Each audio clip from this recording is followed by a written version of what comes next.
Hey everybody, this is Rydo and we're back to AER Memories of Old. Now, unless something horrible happens, we should be done by the end of this recording. We just have to fly really south and go back to the lighthouse.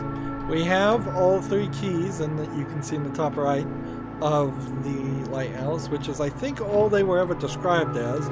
I've been just referring to them as the people of the pieces of the Triforce.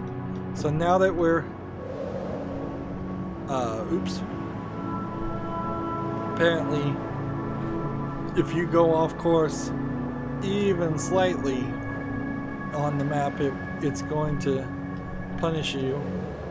Alright, so we'll see if we can speed this up a little bit faster. Then, powering peak. Let's see, now I think I'm fine to fly south without falling outside of the map. So this is going to be the longest journey that we've traveled in this game. We're going through the snowstorms, and then once we come out of the snowstorms it'll be bright and sunny eventually. We're at King's Pass. We go a little bit further this direction.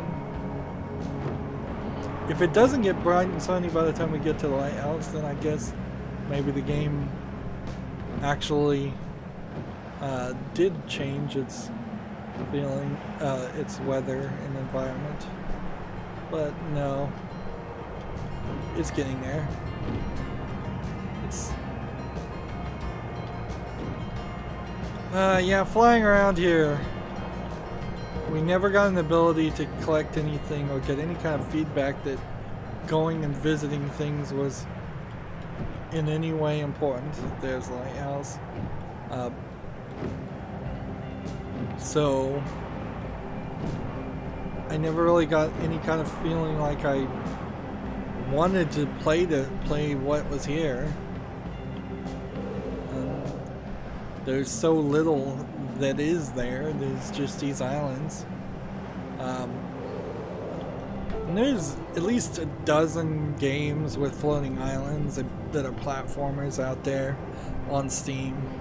Things that have more gameplay mechanics. Everybody is here at the campfire, so we can just talk to them all. Hi again, Ak. I'm so thankful that Erin is back.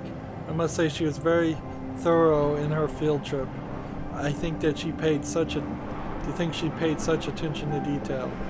So I struck a deal with her. If she promises to tell me first, she can go play along the island outskirts.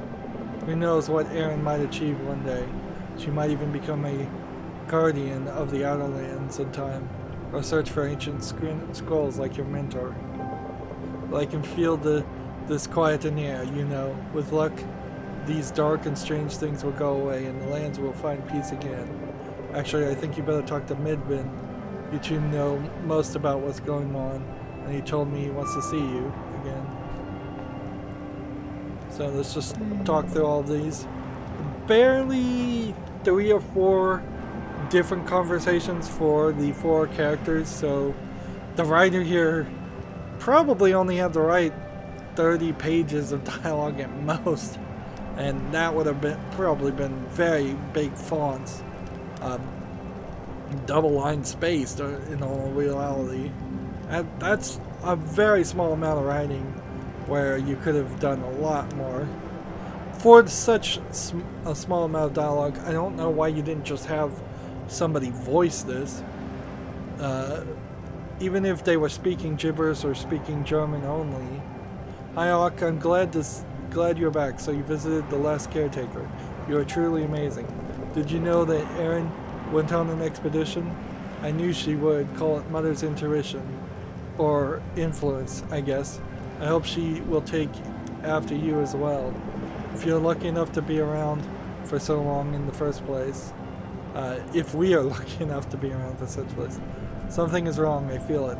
Like the world holds its breath. Talk to Midvin about what happened to the last caretaker, see if we can make any sense of everything.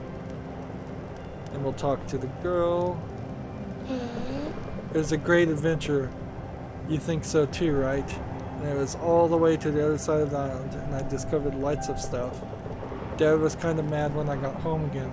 I had to promise to tell him when I wanted to explore. It's not as fun when they know I'm exploring.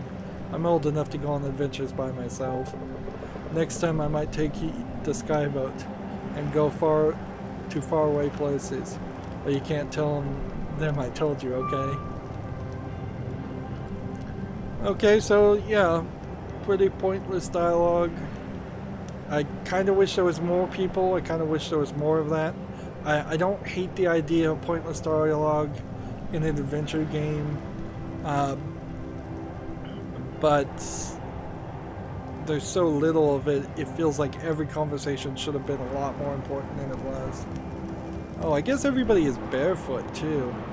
Is that... or is she just wearing really high boots? With the low polygon stuff, it's hard to tell. I don't have any more clues, I'm afraid. The cave-in, the black rocks, Kara's light, temple's opening up again. It's all very vexing. You met with the last caretaker, at least. For some reason, it feels like your pilgrimage that became my most important task, not my own. The world isn't right. Snow creeps south and animals are found dead. And you are different somehow. Like you are glowing, but not with light. More like a presence of warmth. And yet the world itself seems to have grown colder. Kara prayed by the lighthouse to seek her answers in the old days. It's your turn to do the same. I'll meet you up there. And see, I don't really think that there's anything to do in the cave, and the loading screens are so long that I'm not interested in that.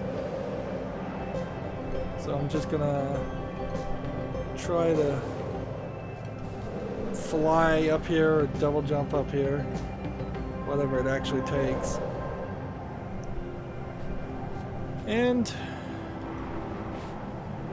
seems like we're gonna pray and activate the shrine, or place the tablet down. So it's gonna shoot a beam of light in that direction in general. So we'll place this down.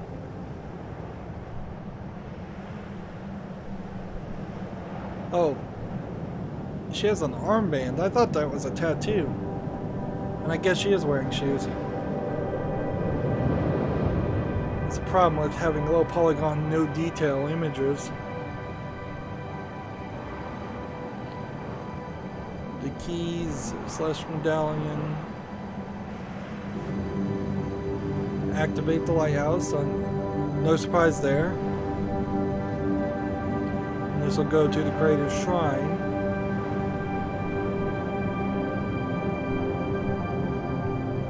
It'd be kind of weird if the game gave us different endings.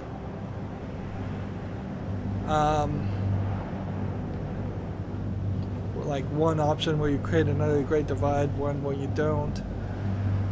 I'm still very vexed how we're going to get a finale here. Whether it's just going to be all cutscene, or whether it's just, it is going to try to have some kind of fight mechanic out of the blue. Hey! Goodbye for now, Auk. I hope to see you soon again. Blessings be with you, young pilgrim. The playing just a single line of dialogue when talking is not something that should be in this style of game. It makes sense in like a real-time strategy game if you're playing Warcraft, and I don't mean World of Warcraft, I mean the old Warcraft or Starcraft. Selecting units and getting a little audio feedback there confirms you selected the units you thought you did. But in this, it either should be like a Simlish, like The Sims, where they're talking the whole time while the dialogue is up, and sound like they're making a full sentences, or it should just be silent, or it should be fully voiced. Again, I would prefer fully voiced would have been pretty easy for this game. I'm not quite sure what happens, but I think this is all meant for you, Ock.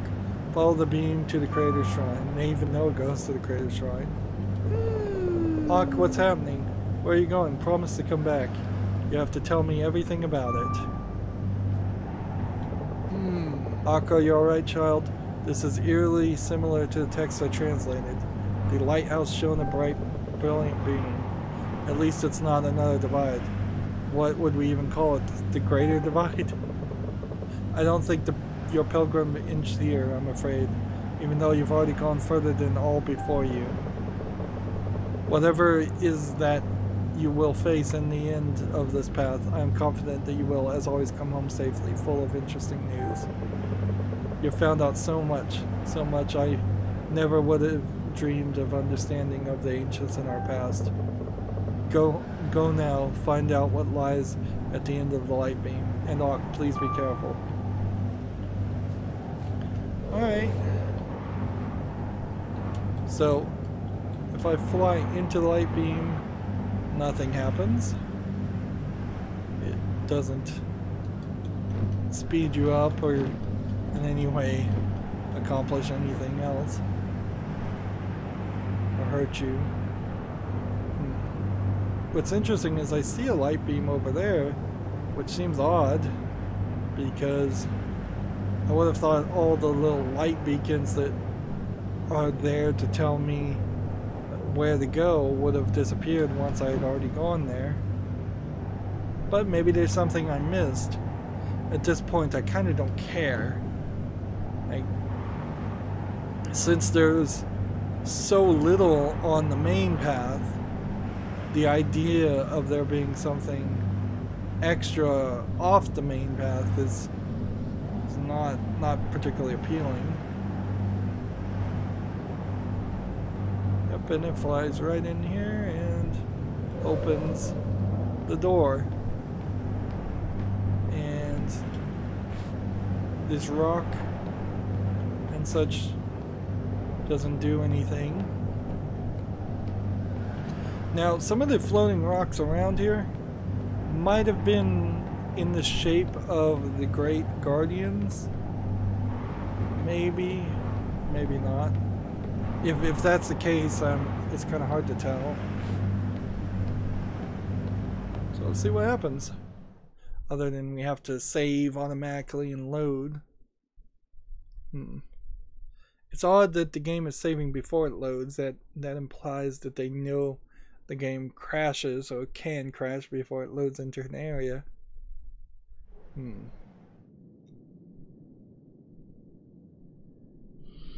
And the door is locked behind us and we're in silence. Kind of like the beginning of the game. And the void has me drop the lantern.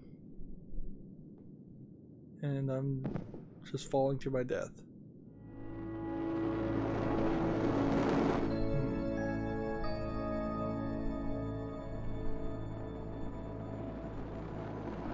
Be funny if I was not actually playing as Ock this whole time, that she was taken over by the void.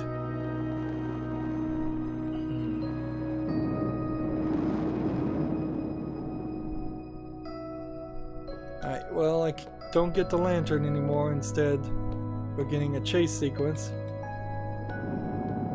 Geez, that would have been easy. Ock, wait, listen. Do you know me? I guess you're the Lightkeeper. I am Kara. Time is short, but I'll try to explain. You are of my blood. Once the Creator infused me with some of his light, his hope and his dreams, his power, at the time of the Great Divide. His power is yours too. It has saved you from the Void's touch. He is stronger here, however. I will shield you for as long as I can, but we don't have much time. You're about to enter the prison of the Void. His prison is outside of our world, and there I cannot help you at all. Follow me.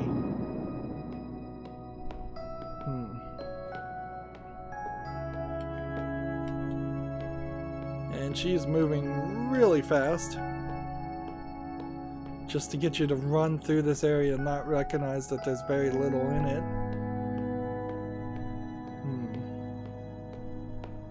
So yeah, it definitely feels like the Void could have totally just killed you with a snap of his fingers. And that was his plan the whole time, is to, I guess, let you get into the shrine with the lantern so that he could then kill you and the shrine would be impossible to ever, the lantern would ever be able to be collected again. Do you understand, Auk? I'm a memory of my old self, and now I have left the lantern, I will soon fade away. I can only speak to you here and now. There's no turning back. This is the only chance we have. The people of the sky closed their hearts to the Void, but it was not enough. He has almost broken free from his prison. We cannot stop him from devouring our world, not without you. You can put an end to what was started long ago.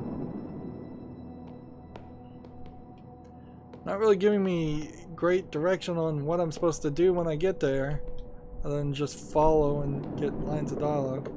I'm sorry, there are many things I want to tell you, so many things I would like to ask you, but we don't have the time. So it feels like I'm probably the child of Kara, but I don't know how that really would have happened.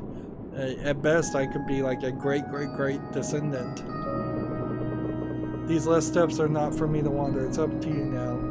It's up to what you really are. The door leads to a realm in between our world and eternity. And this is where you find the Void.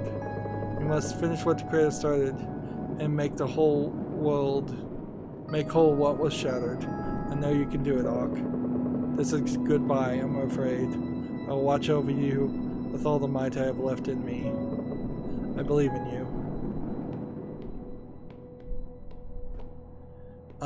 Honestly, if they were going to tell a story that was so centric on Kara, it probably would have been better if more of the scriptures were around Kara and not around the Creator and the Dreamer and the Guardians and so much other jargon.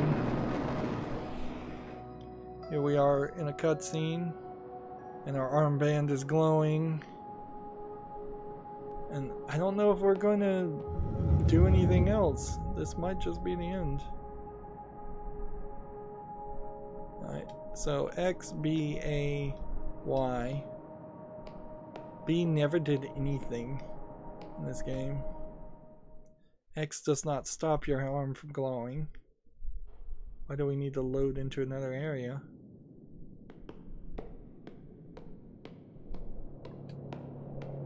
X does not make your arm glow brighter either. It feels like we're just gonna walk from point A to point B and that's the end of the game. And we'll see this Void, which seems to be an entity that also exhorts force. And see, it seems like we are kind of just walking directly into a Void.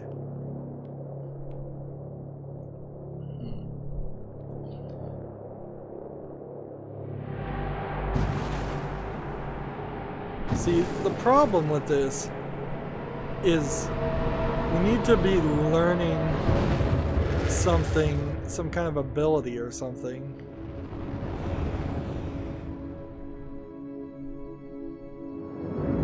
So my armband is now wrapping around his arm. Again, quick time events or something might be appreciated.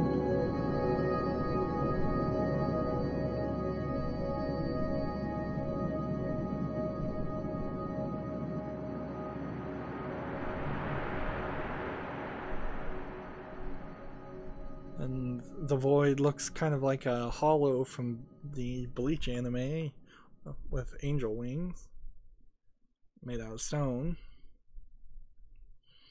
And it just fades to pure white. So it'd be kind of a bad point to put in the credits. But it's exactly what they did. So, Forgotten Key, company that went out of business, seeing a bunch of Germanic-looking names, and it looks like, yes, there was only a couple artists, maybe 3, and 1 level designer, and it seems like even with special assistance from other people, this was barely a team of 5 people. Far too ambitious for your first game, frankly. How they thought for a second, the publisher being Daedalic Entertainment, now we're going to see considerably more people, I imagine. Fire that guy who for English proofreading. I guess there wasn't any mistakes in the language. It was just not written well. I would have scrapped the original script after seeing how it had been after seeing like a first rough translation, because the scripts and the things that would have needed to be translated to English just don't make a consistent story that makes any sense. So this game kind of has like a fairy tale aspect to it. So I don't know why you would have made a game as much as maybe a visual novel out of this, because you weren't going to get to the action parts. And well, clearly they didn't make it to the action parts.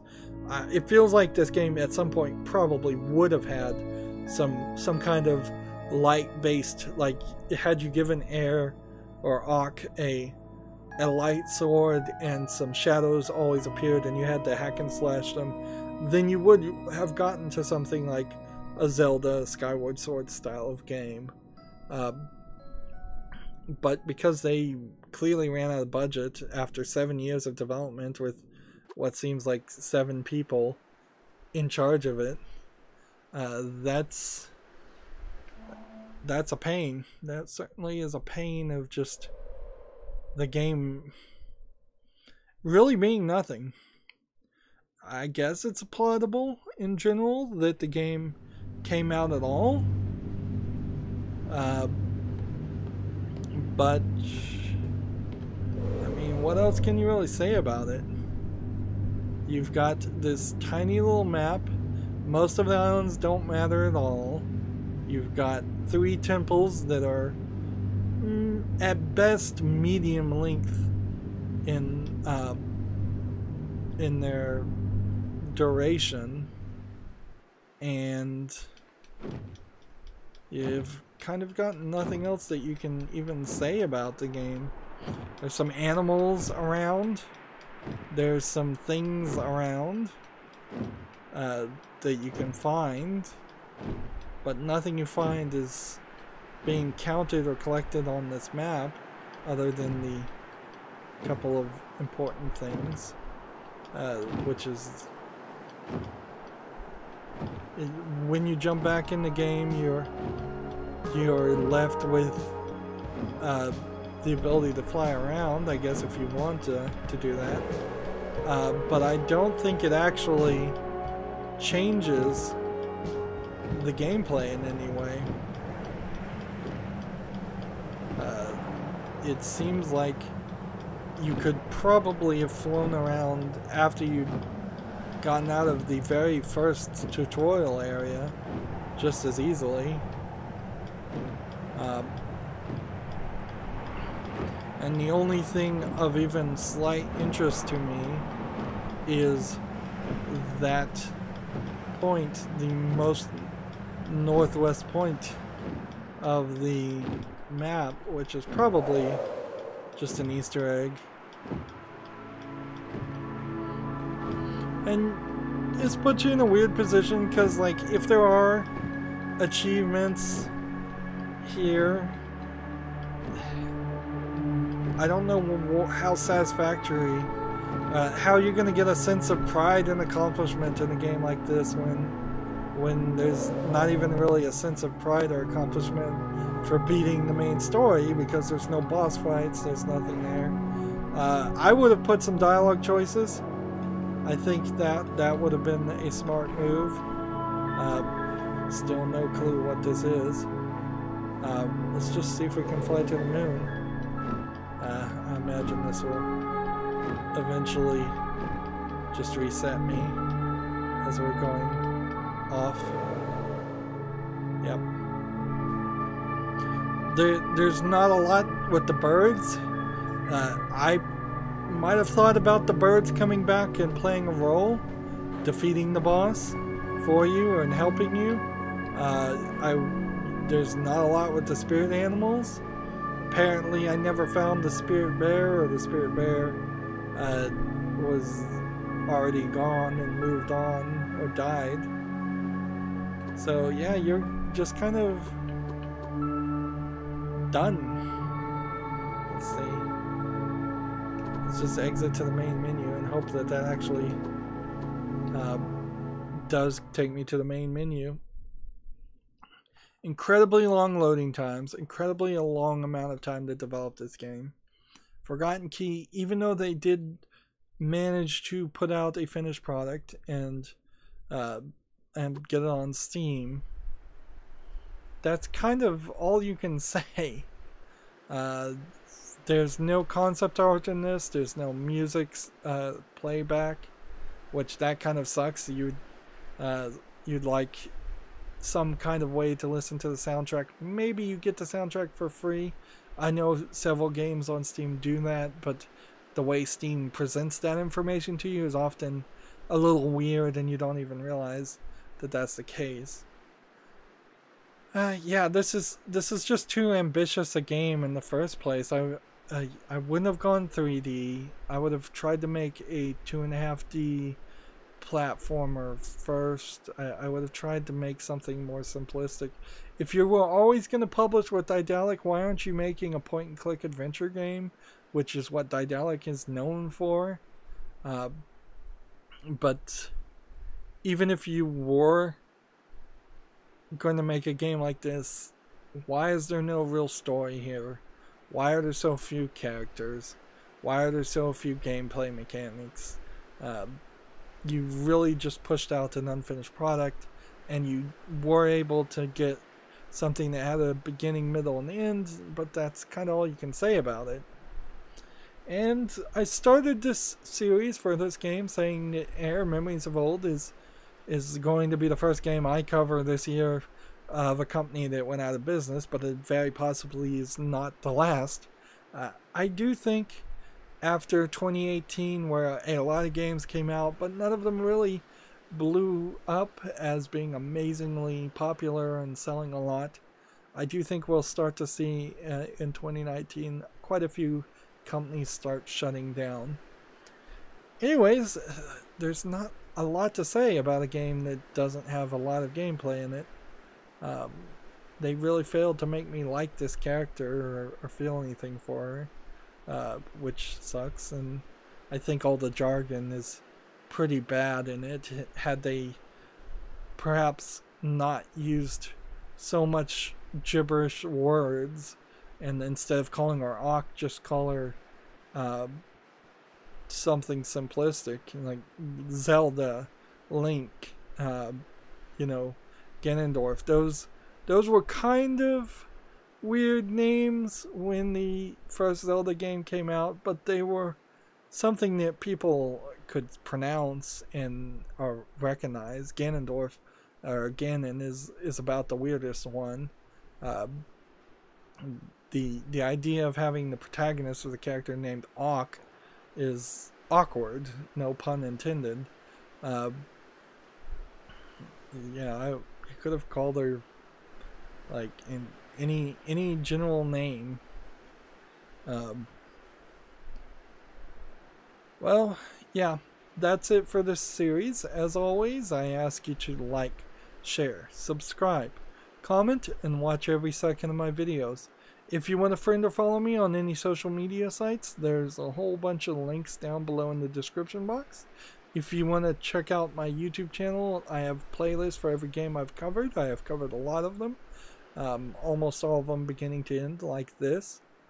And what else is there to say? If you want to support me further, there's a link to Patreon where that would be greatly supported. Or you can friend me on Steam and gift me a game off my wish list. Thank you for watching. Have a good evening.